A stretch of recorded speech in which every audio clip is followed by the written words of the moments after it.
Thank you and welcome to the show this morning. The topic this morning is political unrest in Africa. And we're fortunate to have with us to talk about political unrest in Africa the same individual who has talked to this audience on many occasions about a whole variety of important political issues with the Middle East, Africa, South America, and etc.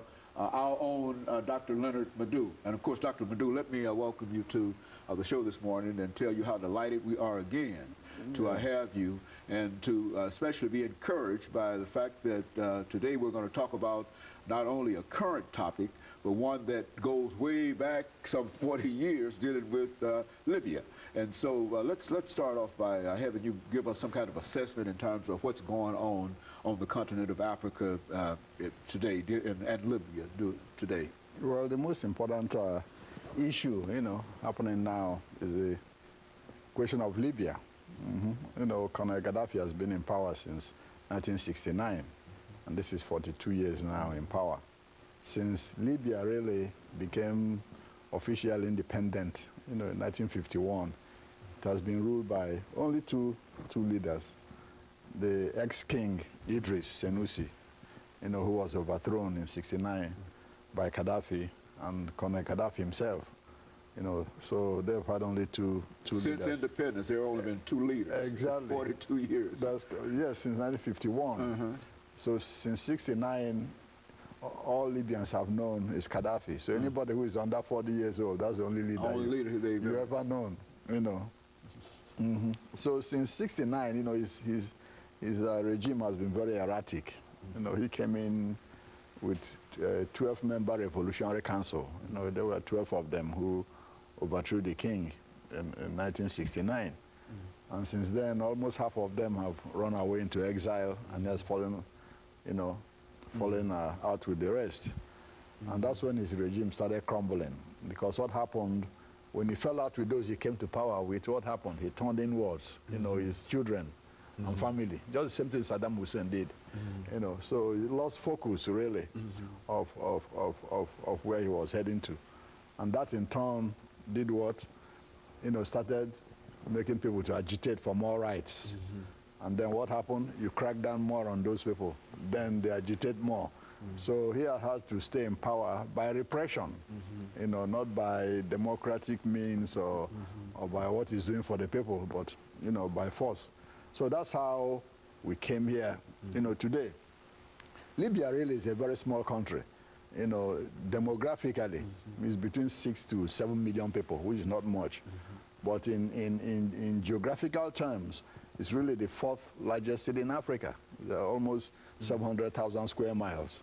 Only Sudan, Congo, Republic of Congo, and Algeria is larger than Libya.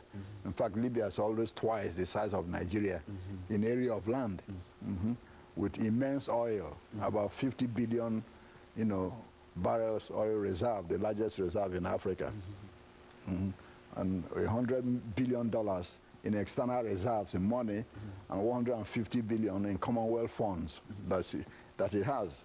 Most of it now has been seized, by the United States government and foreign banks and all that since this confrontation started. Really, the difference between the confrontations in Libya and those in Tunisia and Egypt is that the one in Libya became technically what you call an armed insurrection. In Tunisia and Egypt, they were peaceful demonstrators. Yeah, even when Mubarak tried to provoke them by sending his thugs, they still didn't pick up arms to fight, because that's exactly what Mubarak wanted to do in Egypt. Is inside those people, they start shooting and all that, then he will order the army to crush it, saying it's lawlessness. So that's the mistake those demonstrators did in Libya. When they started, they came out as peaceful, but behind those demonstrators were people with guns. What is happening in Libya now really has been planned originally. They were just waiting for the right time to strike. In 1993, there was a serious challenge to Colonel Gaddafi, led by his army officers from a different ethnic group. He mercilessly, crushed it, and a whole lot of people were executed. Same again, there was a prison riot in a city in northeast, Libya, in which 1,300 prisoners were slaughtered just because they were protesting.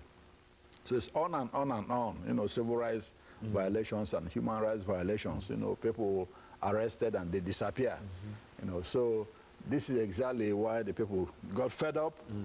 And then last month, in the city of Beda, And of course, let us take this first commercial break, and then we'll pick up at this exact point in reference to the coming of this great tragedy that we are now witnessing. Let me encourage our audience to tune in for the second part of this show.